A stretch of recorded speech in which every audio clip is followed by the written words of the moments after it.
Hello students of class 10। अब हम लोग मनी एंड फाइनेंशियल इंस्टीट्यूशन के पार्ट नंबर 4 में आएंगे। हम लोगों ने work of money and its role in the economy पूरा कर लिया था। अब आएगा सेविंग एंड क्रेडिट। आप लोग हेडिंग डालेंगे saving and credit, page number 209 पे। सेविंग क्या होता है? जो पैसा मैं इनकम से बचा लेता हूँ वो मेरी सेविंग होती है। मेरी इनकम 1000 रुपये है, 800 रुपये में खर्च कर रहा हूँ, एक्सपेंडिचर कर रहा हूँ, 200 रुपये मेरी सेविंग है। क्रेडिट, अगर वो 200 रुपये मैं किसी को लोन पे दे देता हूँ और उस पर ब्याज कमाता हूँ तो वो मेरा क्रेडिट होगा। मैं उनको क्रेडिट दे रहा हूँ, जो जरूरतमंद है मुझसे ले लेगा और मैं उस पर ब्याज कमा लूँगा। मेरा पैसा भी तो सेविंग में पड़ा है वो, है ना। ठीक है, तो इसमें लिखेंगे सेविंग एंड क्रेडिट में। अच्छा देखिए, सिचुएशन 1 2 3 देखिए, इनको लिखना नहीं है कॉपी में, मैं समझा देता हूँ। देखिए सिचुएशन 1 में पंकज नाम की एक लड़की की बात की गई है जिसने जो पढ़ा लिखा है और अपना बिजनेस स्थापित करना चाहता है, लेकिन उसके पास फंड्स नहीं है, पैसे की कमी है, तो उससे पैसे की जरूरत है। सेकंड, संजय नाम की एक लड़की की बात की गई है, वो अपनी फैमिली के साथ रहता है, उसको बिजनेस तो स्थापित नहीं करना, लेकिन इतना वो कमा नहीं पाता कि अपने फैमिली का पेट भर सके, तो उसे भी क्रेडिट की जरूरत है, उधार की जरूरत है। और थर्ड है नितेश और उसकी भाई चांदनी की स्टोरी। दोनों वर्किंग कपल हैं, कमाते अच्छा हैं, सरकारी नौकरी है, बैंक में है, एक गवर्नमेंट ऑफिसर है, अच्छा कमाते हैं और अपनी सैलरी का बहुत सारा पार्ट बचा लेते हैं। तो वो क्या करेंगे? वो प्रोवाइडर बनेंगे, वो लोन को प्रोवाइड कराएंगे। ऊपर वाले दो केस में वो क्रेडिट चाहते हैं, पैसा लेना चाहते हैं उधार, और थर्ड वाले केस में नितेश और चांदनी वाली फैमिली के केस में वो लोन प्रोवाइड कराना चाहते हैं।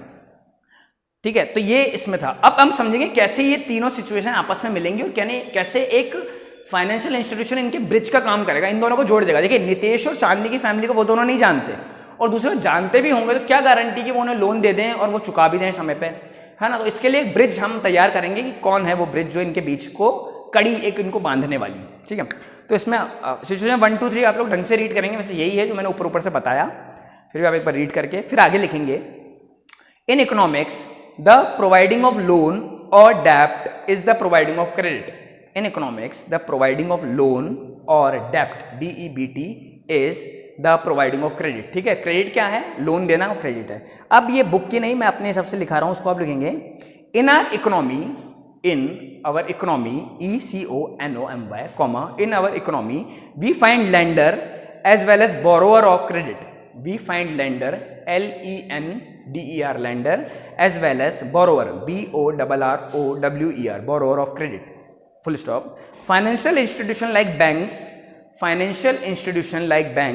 serves as a link between the two aspects of the societies। Serves as a link between these two aspects of the society। A financial institution like banks serve serve as a link, LINK, link between these two aspects of the society। Aspects, ASPECTS, aspects of the society। Financial institution क्या करता है? एक link का काम करता है, लेने वाले और देने वालों को जोड़ता है और लोन प्रोवाइड कराता है। कैसे? इतना लिखने के बाद आप लोग इतना लिखने के बाद आप लोग हेडिंग डालेंगे फाइनेंशियल मिडिलमैन, पेज नंबर 210 पे। ये सेविंग एंड क्रेडिट में इतना ही लिखना था आपको, अब लिखना है फाइनेंशियल मिडिलमैन। ठीक है, इसमें लिखेंगे the financial middleman means those institutions और firms. The financial middleman means those institutions or firms who in the financial market work as the bridge between the person with savings and the one applying for loan। work as a bridge between the person with savings and the one applying for loan। जो loan के लिए apply कर रहा है और जो saving लेके बैठा है अपनी, उनके बीच में ब्रिज का काम, उन दोनों को जोड़ने का काम कौन करता है? फाइनेंशियल मिडिलमैन करते हैं। ठीक है, फिर लिखेंगे आप लोग इसमें, इसके बाद people deposit their savings with financial institutions। People deposit their savings with financial institution and gets interest on it। INTEREST, gets interest on it। On the other hand, financial institutions provide loans to firms and individuals। Financial institution provides loan to firms and individual and earn interest on it and earns interest on it। देखिए, एक जना financial institution में पैसे जमा कराता है, interest पाता है, बैंक उन्हें आगे देता है और उनसे इंटरेस्ट ले लेता है। अब ये जो बीच का मार्जिन होता है ना, ये बैंक का प्रॉफिट बनता है। जैसे मान लीजिए बैंक मेरे को, फॉर एग्जाम्पल मैं रुपीज़ में बात करूँ, 1000 रुपये मैं जमा कराता हूँ तो 100 रुपये ब्याज देता है एक साल में, फॉर एग्जाम्पल 100 रुपये ब्याज देता है। लेकिन बैंक जिसको 1000 देता है ना, उससे 150 रुपये ब्याज लेता है, 150। 100 मेरे को देता है, 50 अपने पास रख लेता है।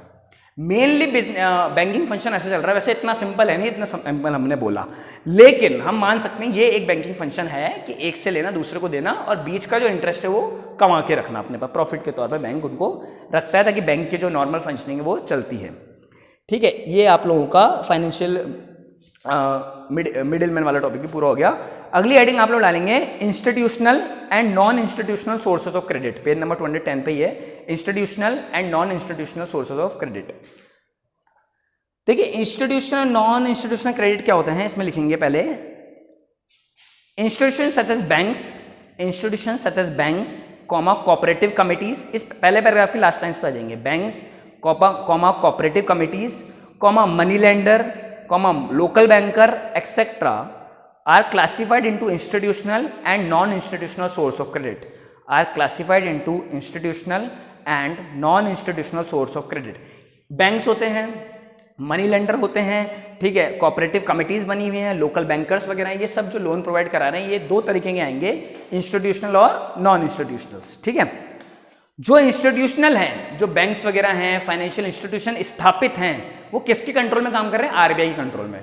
और मैं हूं, मैं इंडिविजुअल हूं, किसी को लोन दे देता हूं तो मैं आरबीआई से गवर्न नहीं हूं, आरबीआई इतनी ब्याज दर कहती है उतना नहीं लेता, आरबीआई के टर्म्स के हिसाब से नहीं चलूंगा, है ना। हम नॉन इंस्टीट्यूशनल में आते हैं, मनी लेंडर जो जमींदार वगैरह गांव में खेती के लिए लोन देते हैं, आपने पालमपुर वाले चैप्टर पढ़ा होगा क्लास 9th में, तो उसमें वो लोन देते हैं, तो वो अपने हिसाब से ब्याज लगा देते हैं, अपने हिसाब से उसको पैसे को लेते हैं, कोई प्रोसीजर नहीं होता, वो नॉन इंस्टीट्यूशनल में आता है।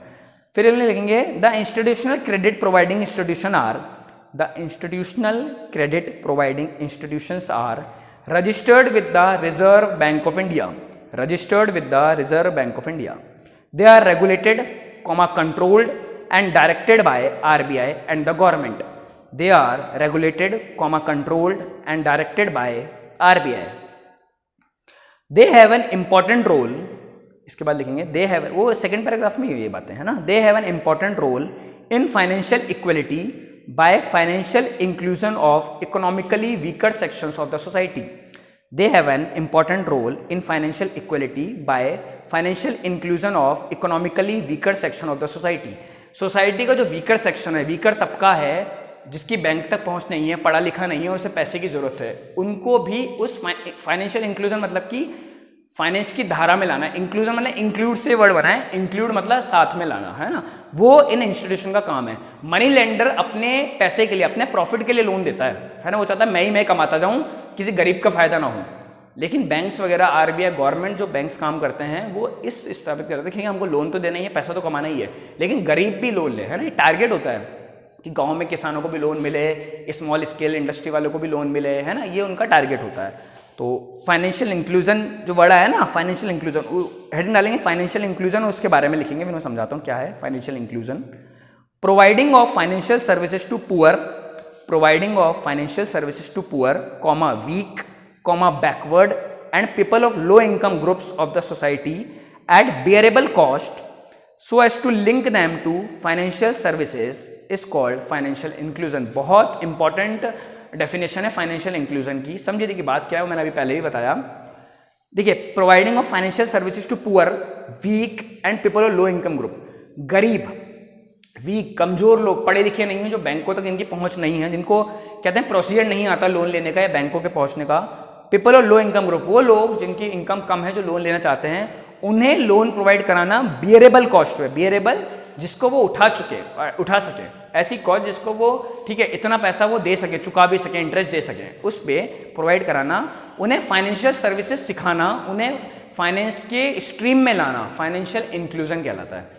अमीर इंसान को तो पता है कैसे लोन लेना है और कैसे लोन लेके भाग जाना है फिर, है ना, माल्या जैसे वो माल्या है या बहुत सारे अभी हम पढ़ते हैं कि जो लोन लिए उन्होंने इतने लाखों करोड़ों के जुगाड़ से लोन लिए और अब वो भगे बैठे हैं, पैसा खा के बैठे हैं देश का, उन्हें तो पता है कैसे लोन लेना है। लेकिन जो गरीब हैं उन्हें बताना कि लोन कैसे लिया जाता है, क्योंकि देखिए गवर्नमेंट भी ये चाहती है कि गरीब गवर्नमेंट से लोन ले, उससे लगाए, क्योंकि वो अल्टीमेटली कहाँ लगेगा, भारत के विकास में ही तो लगेगा, डेवलपमेंट में तो लगेगा। तो ये गवर्नमेंट भी चाहती है, गवर्नमेंट का भी टारगेट रहता है कि ये लोन प्रोवाइड हमारे थ्रू हो, मनी लेंडर वगैरह से ना ले जो उनको कर्ज में फंसा दे, मारे पीटे और उनसे काम करवाए फ्री में, ये चीज़ें ना हो, वो हमसे लोन ले ताकि टर्म्स जो आरबीआई के हों, बैंक के हों, गवर्नमेंट के हिसाब से ही कंट्रोल हों। गवर्नमेंट ये चाहती है, और इसीलिए गवर्नमेंट किसानों को, गरीब लोगों को, जो पुअर वीक लोग हैं, उन्हें टारगेटेड लोन देती है कि हाँ इतना लोन हमें प्रोवाइड कराना है, ऐसे है ना। तो ये फाइनेंशियल इंक्लूजन है, मतलब कि उन्हें फाइनेंस की धारा में लाना, फाइनेंशियल सर्विसेज सिखाना, है ना।